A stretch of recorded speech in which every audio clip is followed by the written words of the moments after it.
Hi అండి, అందరికీ నమస్కారం. Welcome back to my channel. ఇప్పుడే అందిన వార్త అండి, పార్లమెంటుపై దాడి పరిస్థితి విషయము.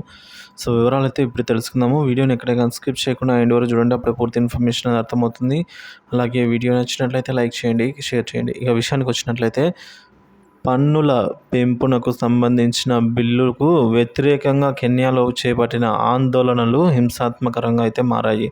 ఈ క్రమంలో పార్లమెంటును ముట్టడించిన వేలాది మంది ఆందోళనకారులు రెచ్చిపోయారు. పార్లమెంటు ప్రాంగణంలో పలు భాగాలకు నిప్పంటించారు. ఆందోళనకారులను అదుపు చేసేందుకు పోలీసులు టియర్ గ్యాస్ ప్రయోగించడంతో పాటు కాల్పులు జరిపారు. ఈ ఘటనలో పలువురు మృతి చెందినట్టు సమాచారం. జీవన వ్యయం భారతం సమతుల్యమవుతోన్న కెన్యాలో పన్నులను పెంచేందుకు అక్కడి ప్రభుత్వం అయితే ఇటీవల బిల్లును తీసుకొచ్చింది.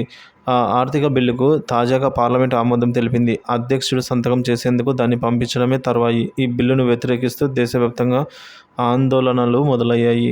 ప్రభుత్వ చర్యలను నిరసిస్తూ ఈ విధంగా అనేక నగరాల్లో నిరసనకు అయితే పిలుపునివ్వగా పలు చోట్ల ఘర్షణలు చోటు చేసుకున్నాయి.